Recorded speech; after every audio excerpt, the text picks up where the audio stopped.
Rifts are growing between Israel's Prime Minister and its military. Prime Minister Benjamin Netanyahu says Israeli troops will not stop fighting until Hamas is destroyed.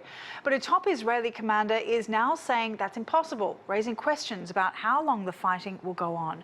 So to find some answers, let's go now to Michael Maloof. He's a former Senior Security Policy Analyst for the US Secretary of Defense. Great to have you on the program today. So Israel's Defense Forces top spokesman said Hamas is an idea. Anyone who thinks we can eliminate Hamas is wrong. The politician echelon needs to find an alternative or it will remain. What could be a political alternative here?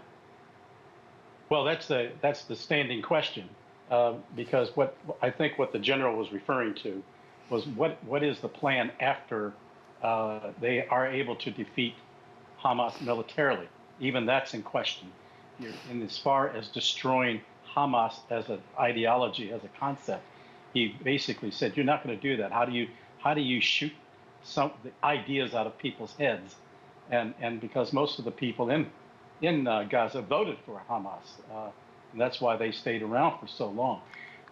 Militarily, I doubt also that they're going to be defeated.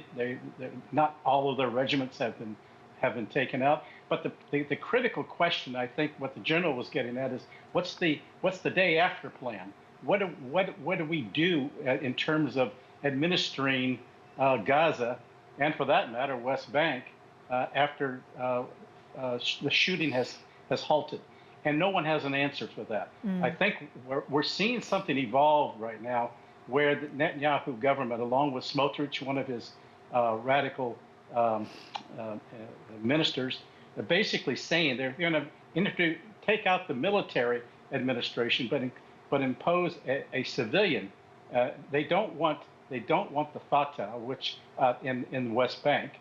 They don't want the Palestinian Authority. They certainly don't want Hamas. And just ironically, it was Hamas that the Israelis created years and years ago to offset the Fatah and the Palestinian Authority, because they just couldn't get along with them. So their own creation has turned into their own monster. So this is the dilemma, but right now they're talking about moving more into Lebanon. Right. People that I talk to say it's imminent, and so that's what we're seeing now. This could happen almost any time. So the absence of a post-war plan for Gaza was also why Benny Gantz quit Netanyahu's war cabinet. Yes. And Netanyahu's approach is now the subject of a deepening disagreement with the US as well. So what does this mean for Netanyahu and his government, and how they move forward with this war, given the endgame seems more and more ambiguous?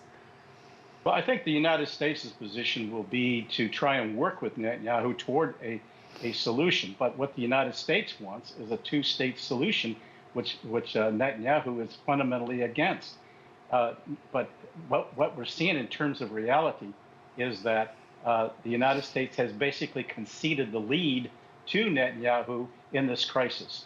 And that also will apply should Netanyahu and the Israelis and the IDF move into Lebanon.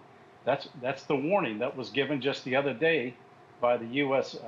Representative there in Lebanon, Hochstein, Amos Hochstein, who, by the way, is an Israeli-American with dual citizenship.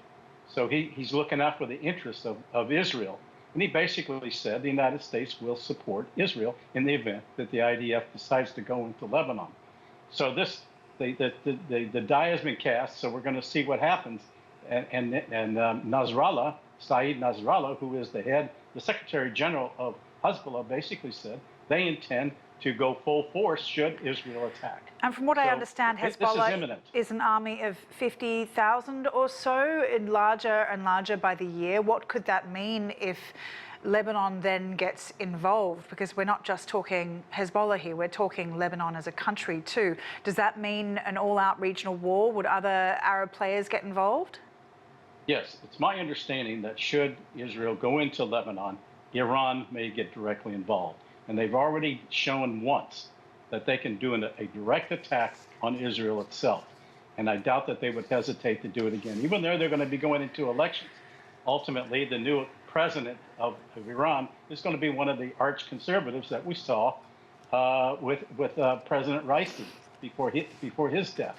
by helicopter crash. So we're going to be seeing a much more regional confrontation if this is allowed to go through. And one of the ways to try and nip it in the bud, really, is to get the United States to stop arming Israel. But that does not seem to be the case.